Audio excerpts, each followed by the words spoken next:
உயிர்த்தெழுந்த ஆண்டவராகிய இயேசுவின் திருப்பெயரிலே உங்கள் யாவருக்கும் காலை நேரத்தில் அன்பின் வாழ்த்துக்களை ஸ்தோத்திரங்களை தெரிவித்துக் கொள்கின்றோம். காலை நேர இறை தியானத்தை ஆரம்பிக்கலாம். நமது ஆரம்பம் பிதா குமாரன் பரிசுத்தாவின் நாமத்தில் உள்ளது. ஆமேன். ஜெபிப்போம்.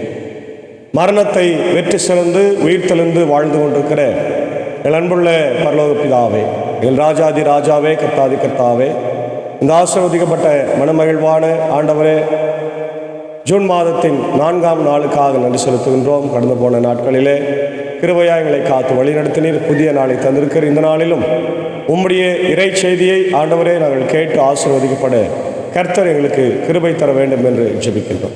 ஆண்டவரே, இந்த நாளில் கேட்கின்ற வசனங்கள், பாடுகிற பாடல்கள் நம்முடைய சமூகத்தில் பெரிதார்கள் அடியார்களை எடுத்து பயன்படுத்தும் இறை மைந்தன் இயேசுவின் திருப்பெயரில் வேண்டுகிறோம். ஜெபம் கேளும் நல்ல பிதாவே. ஆமேன். காலை வேளையில் நம் ஆண்டவரை துதிக்கும்படியாக பெருக்குமான் ஐயாவுடைய பாடலாகிய நன்றியால் துதிப்பாடு நம் இயேசுவை நாவாலே என்றும் பாடு என்ற அழகான பாடலை சாரோடு இணைந்து நாம் பாடும். நன்றியால் துதிப்பாடு நம் இயேசுவை நாவாலே என்றும் பாடு என்ற பாடு.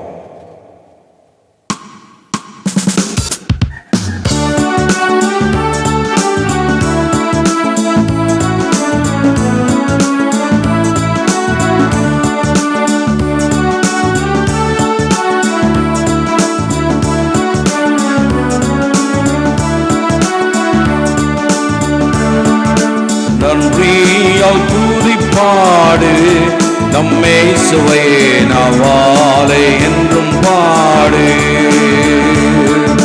நன்றியால் துதிப்பாடு நம் இயேசுவை நாவாலே என்றும் பாடு. வல்லவர் நல்லவர் போதுமானவர், வார்த்தையில் உண்மையுள்ளவர். வல்லவர் நல்லவர் போதுமானவர், வார்த்தையில் உண்மையுள்ளவர். நன்றியால் துதிப்பாடு நம் இயேசுவை நாவாலே என்றும் பாடு.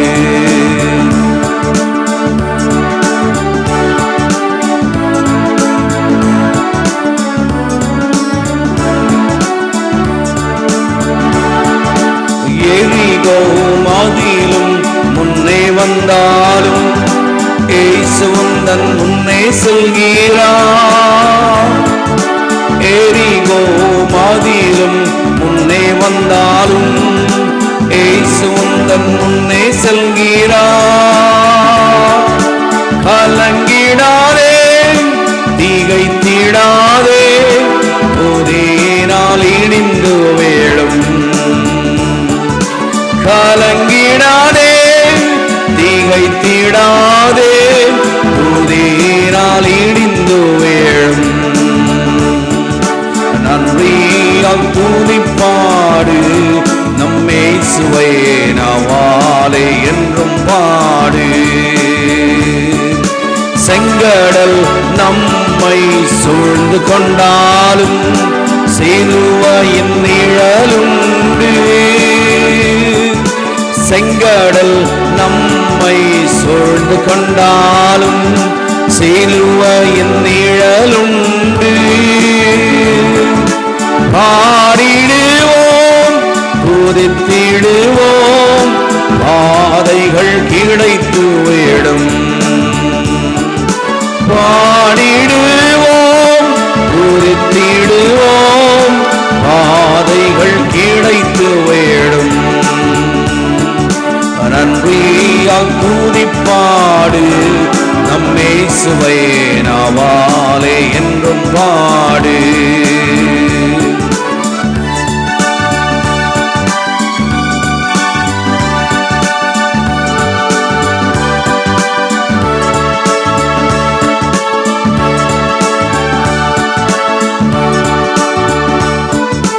கோலியாத் நம்மை எதிர்த்து வந்தாலும் கொஞ்சமும் பயம் வேண்டாம்.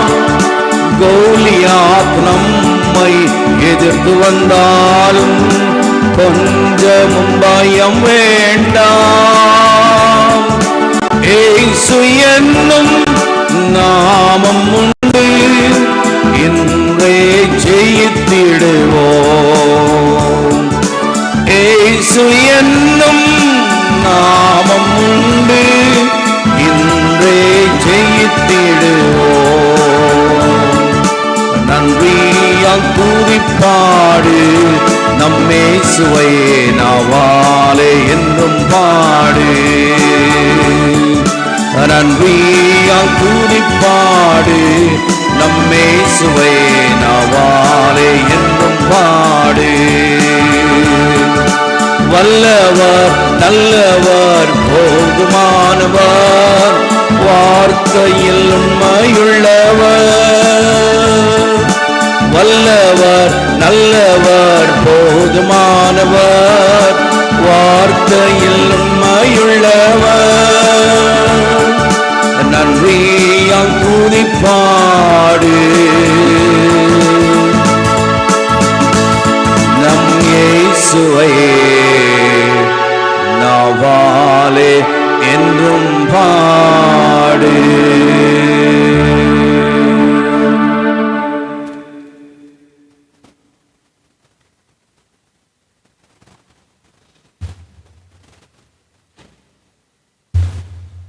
கிறிஸ்து இயேசுக்குள் மிகவும் அதிகமாக நேசிக்கப்படுகின்றவர்களே, உங்கள் யாவரையும் இறைமைந்தன் இயேசுவின் திரு பெயரிலே இந்த மகிழ்ச்சியும் ஆசீர்வாதம் நிறைந்த காலை வேளையில் அன்போடு உங்களை வாழ்த்தி வரவேற்கின்றேன். இந்நாளிலும் நாம் தியானிக்கும்படியாக எடுத்துக்கொண்ட கடவுளுடைய வார்த்தை அது விடுதலை பயணம். யாத்ராகமும் 32 அதிகாரம் 1 முதல் 35 வசனங்கள் வரையில் இந்த விடுதலை பயணம் என்ற புத்தகம் மிக முக்கியமான ஒரு புத்தகமாக நம்முடைய கிறிஸ்தவ வரலாற்றிலே, திருமறை வரலாற்றிலே, பழைய ஏற்பாட்டிலே இருக்கிறதை நம்ம பார்க்கிறோம். ஏனென்றால் இஸ்ரவேல் மக்கள் வாழ்க்கையில் மிக முக்கியமான ஒரு தருணம். எகிப்திலிருந்து புறப்பட்டு விடுதலை பெற்று வருகிற ஒரு தருணம். ஒடுக்கப்பட்டு நசுக்கப்பட்டு இருந்த இஸ்ரேல் மக்கள் எகிப்து நாட்டினின்று விடுதலை பெற்று மீட்பு வரலாற்றில் ஒரு முக்கிய கட்டமாக இருக்கின்றது. கடவுளே முன் வந்து தம் மக்களின் அடிமை தலையை அறுத்து விடுதலையை நோக்கி அவர்களை அழைத்து சென்ற மாபெரும் பாஸ்கா, விடுதலை என்று சொன்னால் பாஸ்கா நிகழ்ச்சியை நாம் விடுதலை பயணம் என்கிற இந்த நூலில் பார்க்கின்றோம். ஆண்டவராகிய கடவுள் தாம் நல்கவிருக்கும் வளநாட்டை நோக்கிய இஸ்ரேல் மக்களை பேராற்றலோடு மோசையின் மூலம் அழைத்து செல்கின்றார்.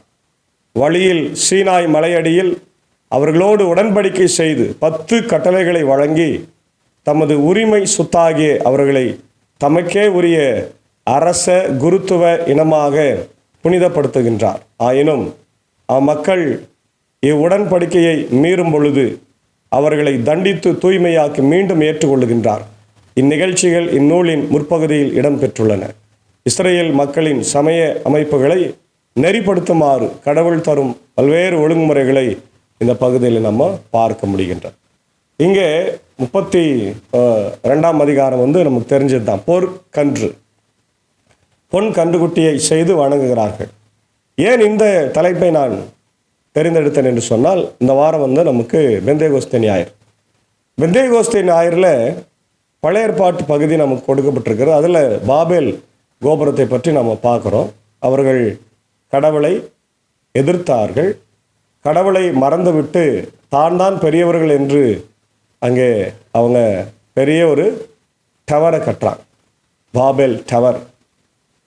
பாபேல் டவர் என்று சொன்னாலே அது த ரெபெல்லியன் டவர் என்று சொல்லுகிறார். அப்போது அதற்கு ஏற்றது போல இங்கே அவங்க கடவுளை வேண்டாம் என்று, கடவுளை விட நாங்கள் பெரியவர்கள் என்று யோசித்தார்கள். அதே போல தான் இங்கே இஸ்ரவேல் மக்களும் ஆரம்ப நாட்களில் எங்களுக்கு கடவுள் கன்றுக்குட்டி தான், பொன் கன்றுக்குட்டி தான் என்று சொல்லி வணங்கினதை பார்க்க. இப்படி தான் இந்த உலகத்திற்குள்ள இந்த ஐடலேட்ரி என்று சொல்லப்படுகிற சிலை வழிபாடு நுழைந்ததை திருமறை நமக்கு மிக அழகாய் சொல்லுகிறது. த கோல்டன் காஃப் ஐடலேட்ரி என்று நம்ம பார்க்கின்றோம். இப்போ இங்கே 1 முதல் 35 நம்ம பார்க்கும்போது the story of the golden calf, the story of the golden calf என்று பார்க்குறோம். The idolatry and God's response அப்படின்ற ஒரு செய்திக்கு நமக்கு இடம்பெறுகிறது.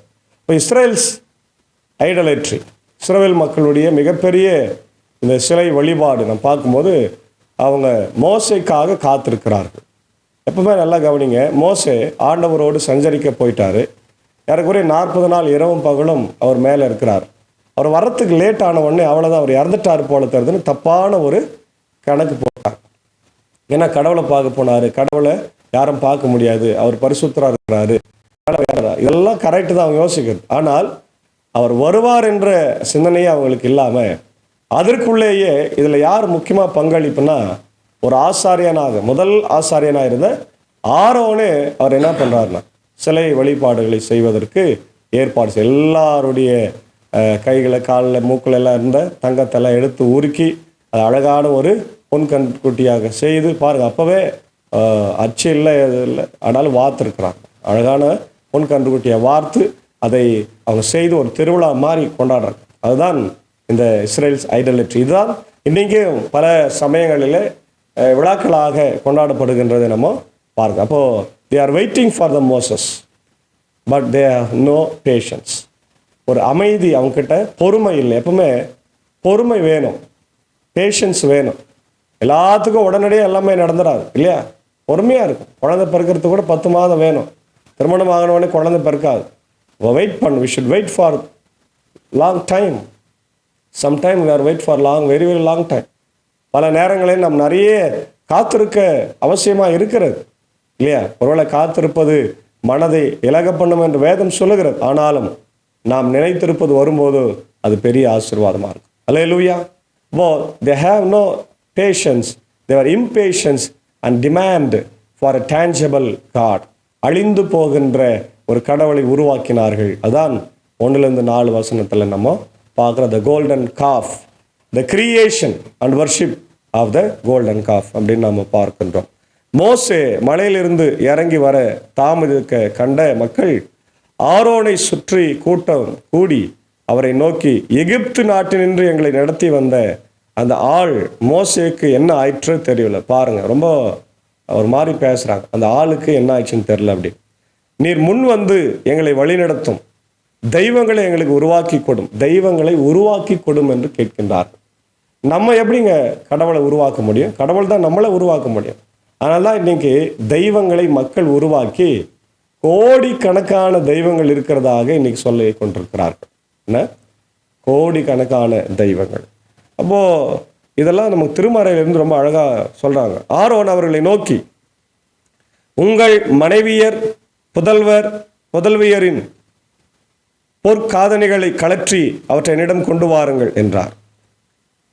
அவ்வாறே மக்கள் எல்லாரும் தங்கள் பொற்காதணிகளை கலற்றி அவற்றை ஆரோனிடம் கொண்டு வர அவரும் அவர்கள் கையிலிருந்து அவற்றை பெற்றுக்கொண்டு உருக்கி வார்ப்பு அச்சில் வடிவம் கொடுத்து ஒரு வார்ப்பு கன்றுக்குட்டியை வார்ப்பை செய்திருக்கிறாங்க. வார்ப்பை செய்து அதில் வார்க்கிறாங்க. அப்போது அவர்கள், இஸ்ரவேலே, உன்னை எகிப்து நாட்டினின்று நடத்தி வந்த உன் தெய்வங்கள் இவையே என்றார்கள். கடவுள் தான் அவங்களை விடுதலை செய்தார். அதை விட்டு என்ன பண்ணுறாங்க, பொன் கன்றுக்குட்டியை வணங்க ஆயத்தமாக இருக்கிறாங்க. அவங்களே செஞ்சுட்டு அவங்களே வணங்க. எப்படிங்க கடவுள் நம்ம உருவாக்க முடியும்? கடவுளை நம்மளை உருவாக்கி நம்ம எப்படி அவளை வணங்க முடியும்? அதான் பார்க்குறோம். இதனை கண்ட ஆரோன் அதற்கு எதிரே ஒரு பலிபீடம் கட்டி நாளைய தினம் ஆண்டவரின் விழா என்று அறிவித்தார். மறுநாள் அதிகாலையிலே அவர்கள் எழுந்து எரிபலிகள் செலுத்தினார்கள், நல்லுறவு பலிகளையும் கொண்டு வந்தார்கள். பின்னர் மக்கள் அமர்ந்து உண்டு குடித்தார்கள், எழுந்து மகிழ்ந்து ஆடினார்கள். இன்னைக்கு எப்படி விழாக்கள் கொண்டாடுறாங்களோ மற்ற மக்கள் எல்லாம் திருவிழாக்கள், அதே போல தான் முதல்ல அங்கே தான் ஆரம்பித்திருக்கிறாங்களே. அப்போது இதுக்கு கடவுள் சும்மா விட்டுருவாரா? பெரிய தப்பு இல்லையா? அப்போது ஆண்டவர் மோசே நோக்கி, இங்கிருந்து இறங்கிப்போ, நீ எகிப்திலிருந்து நடத்தி வந்த உன் மக்கள் தங்களுக்கு கேடு வருவித்து கொண்டார்கள்.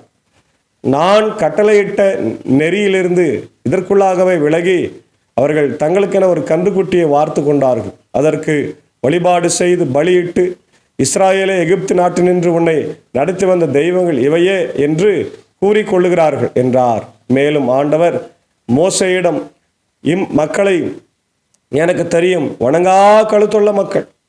முதல்ல மோசே சொல்றாரு, இவர்கள் வணங்கா கழுத்துள்ளவர்கள். கடவுளுக்கும் கீழ்ப்படிய மாட்டாங்க, மக்களுக்கும் கீழ்ப்படிய மாட்டாங்க, தலைவருக்கும் கீழ்ப்படிய மாட்டாங்க அப்படின்ற ஒரு கர்வம் பிடித்த திமிர் பிடித்த மக்கள்னு சொல்றார். இம்மக்களை எனக்கு தெரியும் இல்லையா, வணங்கா கழுத்துள்ள மக்கள், அவர்கள் எப்போதும் என்னை விட்டுவிடு, அவர்கள் மேல் என் கோபக்கனல் மூண்டிருப்பதால் நான் அவர்களை அழித்தொழிக்கப் போகிறேன், உன்னையோ பேரினமாக்குவேன் என்று அப்பவே சொல்லிட்டார்ப்பார். நான் அவங்களை அழிச்சிருவேன், உன்னை நான் என்ன பண்ணுறேன், பெரிய ஜனமாக மாத்துறேன் அப்படின்னு சொல்லி ஆண்டவர் கோபமாக பேசுகிறதை நம்ம பார்க்கிறோம். அப்போ எந்த அளவுக்கு ஆண்டவர் கடுப்பேற்றிருப்பாங்கப்பா இல்லையா. ஆண்டவர் தான் அவங்களை கொண்டு வராரு, மீட்கின்றாரு. யாத்திராகமம் 3ஆம் அதிகாரத்தில் பார்க்குறோம், நான் அவனுடைய கஷ்டங்களை பார்க்கவே பார்த்தேன், அவருடைய கூக்குரலை கேட்டேன், அதனால் இறங்கி வந்திருக்கிறேன்னு சொன்னவர். அவர் என்ன பண்ணுறாங்க, பொன் கன்றுக்குட்டி தான் எங்களை மீட்டதுன்னு சொல்லி ஒரு நன்றி கெட்டத்தனமாக, துரோகத்தின் தனமாக அவர்கள் இந்த காரியத்தை செய்கிறார். இப்போ கடவுள் என்ன பண்ணுறார் பார், God's response, God's anger and judgement, God's anger and intention to destroy Israel.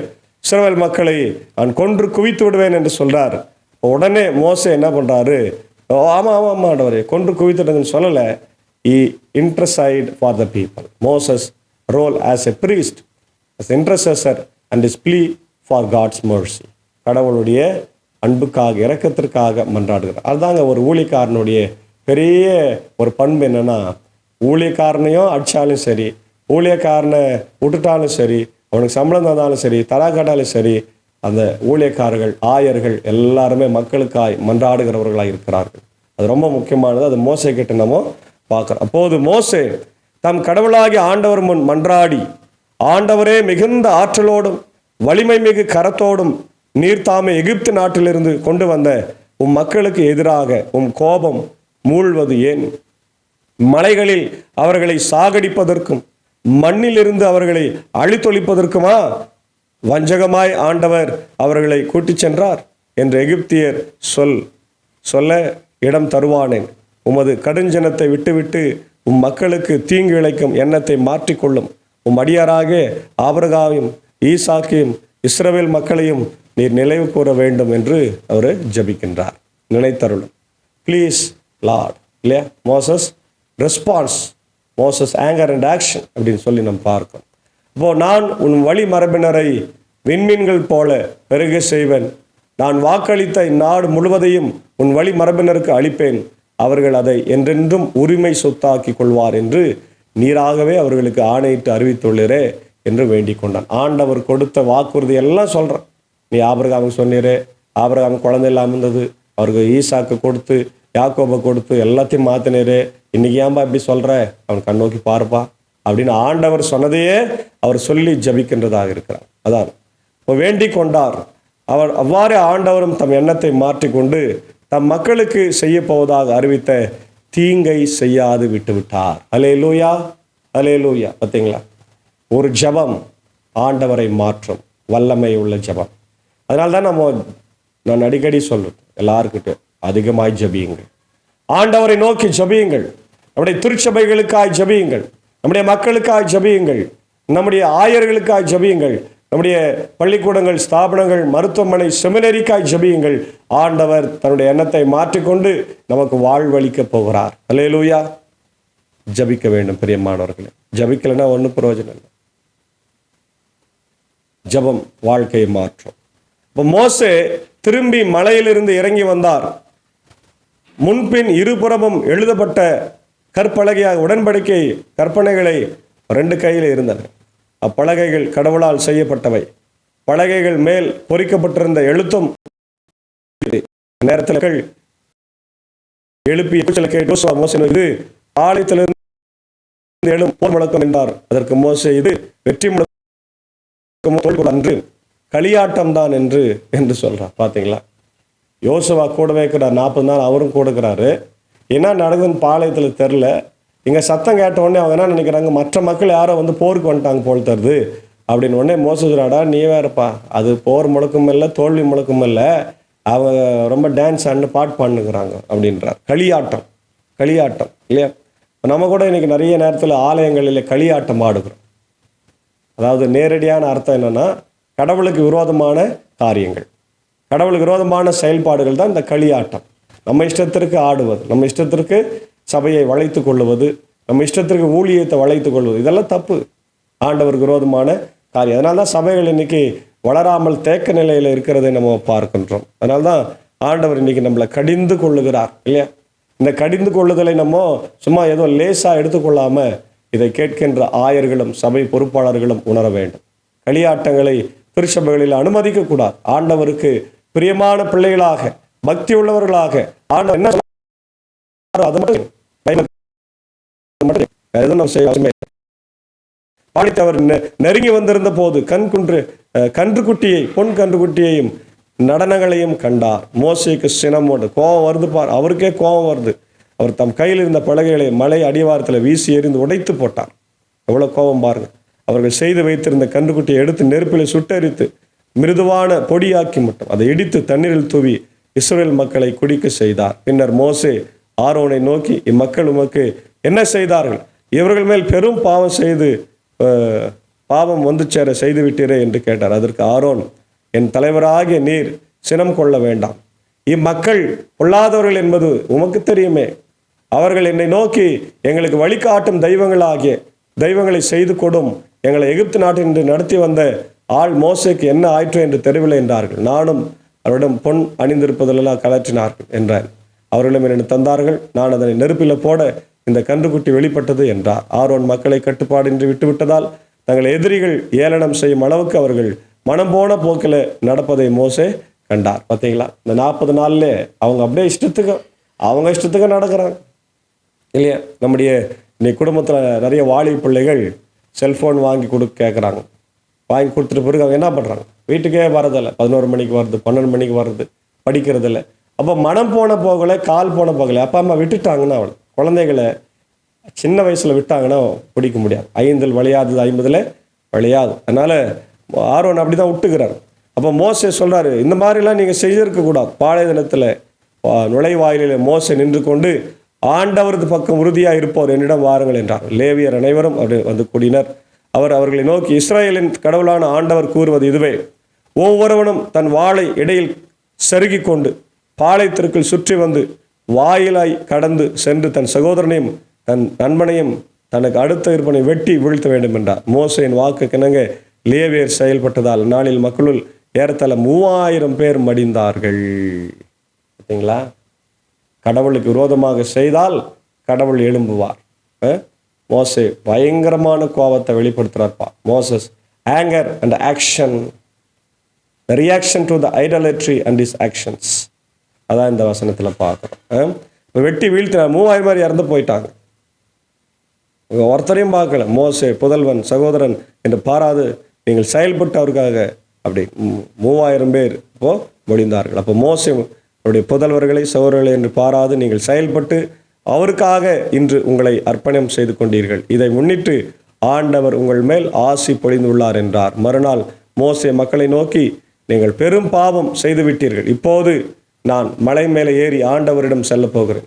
அங்கே ஒரு வேளை உங்கள் பாவத்திற்காக நான் கழுவாய் செய்ய இயலும் என்றார். அவ்வாறே மோசே ஆண்டவரிடம் திரும்பி வந்து, ஐயோ இம்மக்கள் தங்களுக்காய் பொன்னால் தெய்வங்களை உருவாக்கி பெரிய பாவம் செய்து விட்டார். இப்போதும் நீர் அவர்கள் பாவத்தை மன்னித்தருளும், இல்லையேல் நீர் எழுதிய நூலிலிருந்து என் பெயரை நீக்கிவிடும் என்றார். ஆண்டவர் மோசேயிடம், எவன் எனக்கு எதிராய் பாவம் செய்தானோ அவனையே என் நூலிலிருந்து நீக்கி விடுவேன். நீ இப்போது புறப்பட்டு போ. உன்னிடம் நான் கூறியுள்ளபடி மக்களை நடத்தி செல். இதோ என் தூதர் உன் முன்னே செல்கிறார். ஆயினும் என் தண்டனை தீர்ப்பு வழங்கும் நாளில் அவர்களை பாவத்தை அவர்கள் மேலேயே சுமத்துவேன் என்றார். ஆரோன் செய்த கன்றுக்குட்டி மக்களால் உருவாக்கப்பட்டதால் ஆண்டவர் அவர்கள் மேல் கொள்ளை நோயை அனுப்பினார். பார்த்தீங்களா? தப்பு செய்தால் விடவே மாட்டார். இன்னைக்கு நிறைய பேர் என்ன நினைக்கிறாங்க? ஆண்டவர் மன்னிச்சிருவார்னு நினைக்கிறாங்க. மன்னிக்கிறவர் தான் இல்லைன்னே சொல்லையே. ஆனால் தவறு செய்வதற்கு என்ன அடையாளம், என்ன ஆண்டவர் கொடுக்க போகிறார்? தண்டனை இல்லை. அதனால் நம்ம இந்த நேரத்தில் புரிந்து கொள்ள வேண்டியது, call to faithfulness and blessing and benediction. அதே நேரத்தில் the dangers of idolatry and its consequences, the importance of the prayer, God's mercy and forgiveness. இப்போ இன்னைக்கு நமக்கு இந்த சிலை வழிபாடாக இருப்பது என்ன, தடையாக இருப்பது என்னென்னா materialism, consumerism, prioritising material positions and wealth அவர் ஓவர் ஸ்பிரிச்சுவல் வேல்யூஸ். பணம் தாங்க. பணத்திற்காக நாங்கள் எதுவும் செய்வோம், பணத்திற்காக எல்லாத்தையும் செய்வோம். பணத்தை வாங்கி கொண்டு மக்களை ஏமாற்றுவோம், வேலை தரமாட்டோம் இல்லையா, சபையை மாற்றுவோம், அப்படி எப்படின்னு செய்து கொண்டிருக்கிற மக்கள் தான். Luxury goods. இன்றைக்கி ஆண்டவருடைய இல்லம் இன்றைக்கி கடையாக மார்க்கெட்டுகளாக மாற்றி கொண்டிருக்கிறாங்க இல்லையா? அதே போல் இன்றைக்கி நிறைய இந்த செலிபிரிட்டி கல்ச்சர் இன்றைக்கி திருச்சபையில் வந்து விட்டார். அதெல்லாம் நம்ம மாற்றணும். அதே போல் டெக்னாலஜி அண்ட் சோஷியல் மீடியா இன்றைக்கி நிறைய திருச்சபைகளில் குடும்பங்களில் இந்த டெக்னாலஜியை வைத்து ஊழியம் செய்யாமல் அதை நிறைய தப்பாக பயன்படுத்துறதை நம்ம பார்க்க முடிகிறது. அதனால் அன்பான தேவனுடைய பிள்ளைகளே, இன்றைக்கு நம்முடைய வாழ்க்கையில் இவைகளெல்லாம் நாம் எதிர்த்து ஒதுக்கி விட்டு, ஆண்டவர் என்னுடைய வாழ்க்கையில் முதன்மையானவர், எந்த சிலைகளையும் நான் வணங்க மாட்டேன், ஆண்டவரை தவிர எனக்கு வேறு யாரும், ஆண்டவராக இயேசு கிறிஸ்து மட்டும்தான் எனக்காக கல்வாரி சிலுவையில் மரித்து ரத்தம் சிந்தினவர், என் பாவங்களை அவர் மன்னித்திருக்கிறார், என் நோய்களை வியாதிகளை பலவீனங்களிலிருந்து மாற்றிருக்கிறார் என்று சொல்லி நாம் இந்த உலகத்தில் ஆண்டவருக்கு சாட்சியாய் வாழ அழைக்கப்படுகிறோம். ஆகவே இஸ்ரவேல் மக்களைப் போல கடவுளை எதிர்த்து நாம் எந்த தவறும் செய்யாமல், எல்லாம் செய்த பாவத்துக்கு ஒரு விசை, எல்லாரும் ஒரு விசை கண்ணோக்கி கண்களை மூடி, ஆண்டவரே நான் பாவம் செய்து விட்டேன், என்னை மன்னியும், என் பிள்ளைகளும் என் முன்னோர்களும் என்னுடைய பிள்ளைகளும் செய்திருக்கிற பாவங்களை மன்னித்து ஒரு விஷயம் எனக்கு உதவி செய்தல் என்று கேட்டு நீங்கள் புது வாழ்வை பெற்றுக்கொண்டு வாழ தூய ஆவியானவர் உங்களை வழிநடத்தி காப்பாராக. ஆமேன். ஜெபிப்போம். மகா இரக்கமும் கிருபை நிறைந்த எங்கள் நல்ல ஆண்டவரே, எங்கள் ராஜாதி ராஜாவே, கர்த்தாதி கர்த்தாவே, எங்களுக்காக கல்வாரி சிலுவையில் மரித்த ரத்தம் சிந்தி எங்களை மீட்டவரே, நாங்கள் உமக்கு விரோதமாக எழும்பின பொழுதெல்லாம், ஆண்டவரே வழிபாடுகளை தவறாக செய்த பொழுதெல்லாம் எங்களை நீர் மன்னித்து புது வாழ்வு தருகிறவரை ஸ்தோத்திரிக்கிறோம். முதலாவது இந்த நாளிலே எங்கள் பாவங்களை அறிக்கையிடுகிறோம். ஆண்டவரை பாவத்தை மறைக்கிறவன் வாழ்வடைய மாட்டான் என்று சொல்லியிருக்கிறது. ஆகவே எங்கள் பாவத்தை மறைக்காமல் எல்லா பாவங்களையும் நாங்கள் அறிக்கை செய்கிறோம். எங்களுடைய பாவங்கள் உங்களுக்கு முன்பாக இருக்கிறது ராஜா, உண்மையும் எங்களை பிரிக்கிறது. ஆகவே தயவுக்கு எங்களை மன்னித்து ஒரு விசை மீண்டும் சேர்த்து கொள்ளும். இயேசுவை தவிர ஆண்டவர் இல்லை, இயேசுவை தவிர எங்களுக்காக ஒருவரும் மறிக்கவில்லை என்பதை உணர்ந்து நாங்கள் உண்மையே பின்பற்றி வாழ, சிலைகளை அல்ல, உலக பிரகாரமான பணம் பதவி பட்டம் அதுக்காக அல்ல, ஆண்டவர் உண்மை நோக்கியே ஓடி வர கிருபை தான். வசனங்களை கேட்டிருக்கிற அகில உலகத்தில் இருக்கிற எல்லா மக்களையும் ஆசீர்வதிங்க. America, UK, Australia, New Zealand, Philippines, Gulf கண்ட்ரிஸில் இருக்கிற மக்கள், இந்தியாவில் இருக்கிற மக்கள், தமிழ்நாட்டில் இருக்கிற மக்கள், இந்திய சுவிட்சர்லாந்து திருச்சபையின் மக்கள் எல்லாருக்காக நான் ஜெபிக்கின்றோம். கர்த்தர் ஒவ்வொருவரையும் என் தேவன் ஆசீர்வதிப்பீராக. ஆண்டவரே, உலக நாடுகளில் அமைதியை தார, சமாதானத்தை தார, போர் பதட்டங்கள் எல்லாம் மாறட்டும். இயற்கை பேரிடர்கள், குறிப்பாய் கொரோனா வைரஸ்க்காய் ஆண்டவரை வேண்டிக் கொள்கிறோம். ஆண்டவர் முன்பிருந்து காலத்தில் போல 5 பேர் நேற்று தினத்தில் மரித்திருக்கிறாங்க ராஜா. மிகுந்த பயத்தோடு நாங்கள் இருக்கிறோம். தொடர்ந்து அது ஆண்டவரை வீரியமாக இல்லாமல் பரவாமல் ஆண்டவரே இயல்பு வாழ்க்கைக்கு நாங்கள் வாழ கிருபை தான். வெயிலின் உஷ்ணத்திலிருந்து எங்களை காத்தரலும், போர்கள் பதட்டங்களிலிருந்து எல்லாம் மாற்றம். இப்படி தாய்நாட்டுக்காக ஜபிக்கிறோம், தேசத்தை காத்தரலும். இப்படி தமிழ்நாட்டுக்காக ஜபிக்கிறோம், ஆசீர்வாதம், அமைதி, சமாதானத்தை எங்கள் தேசத்தில் ஒவ்வொரு மாநிலத்தும் நீ ஏற்படுத்தி தர வேண்டுமா ஜபிக்கிறோம். மொழி பிரச்சனைகளும் ஜாதி பிரச்சனைகளும் வராதபடி எங்களை காத்தரல வேண்டும் என்று நான் ஜபிக்கிறோம். ஆண்டவர் இந்த நாளில் இந்த ஊழியத்தில் இருக்கிற அன்புக்குரிய அன்பர் சாரியம், ஏஞ்சக்காவி, அன்பான பிள்ளைகள், மார்த்தால் மரியாதை ஆசீர்வாதம் வழி நடத்துங்க. வெயிலின் உஷ்ணம் கடந்த 3 நாட்களாக அதிகமாக இருக்கிறது. இதிலிருந்து எங்களை காத்தரலும் ராஜா வழி நடத்தும். விசாகா டீச்சருக்காக ஜபிக்கிறோம். கர்த்தர் காத்தரலும். ஸ்கூலுக்கு போகும்போது வரும்போது கிருபை தங்கிடும். இசை வழி ஊழியத்தில் எங்களோடு இருக்கிறபடி நாள் காத்தரலும். அடையனும் ஆண்டவரை குடும்பத்தை ஆசிரியர் வழி நடத்தும். தேவையை சந்தியும்.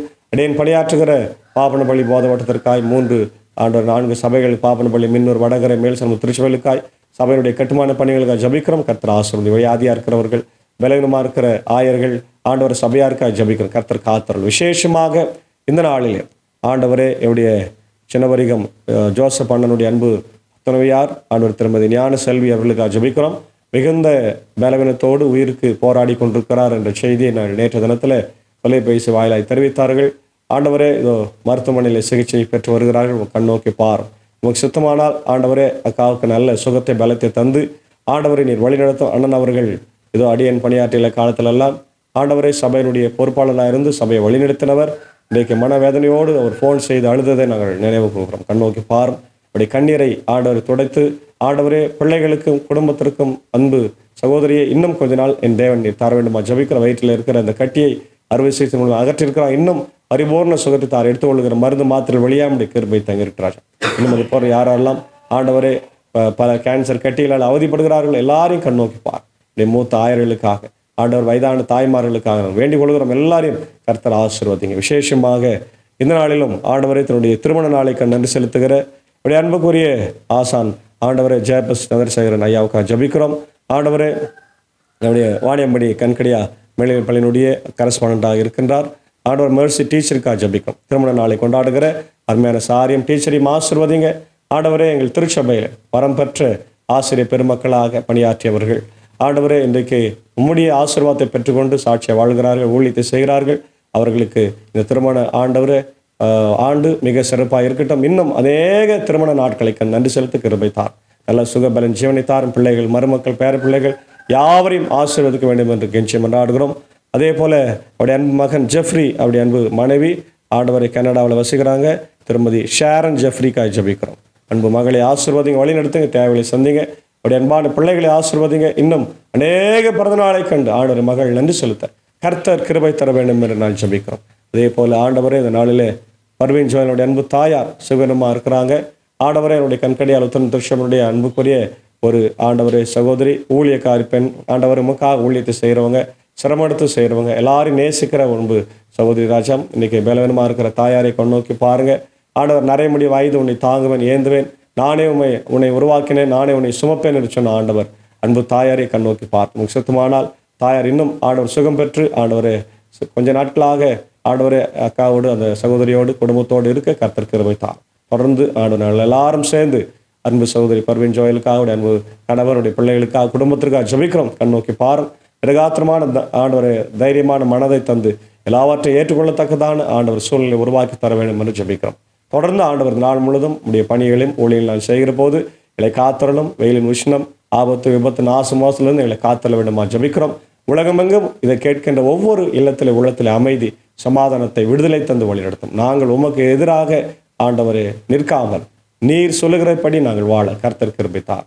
இறை மைந்தன் இயேசுவின் திருப்பெயரிலே ஜெபிக்கிறோம் நல்ல பிதாவே, ஆமென்.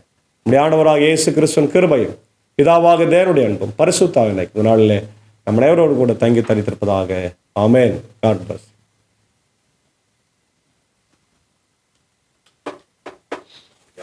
மட்டும் போட்டுருக்காங்க, என்ன எதுன்னே போடுறதில்ல. இல்லை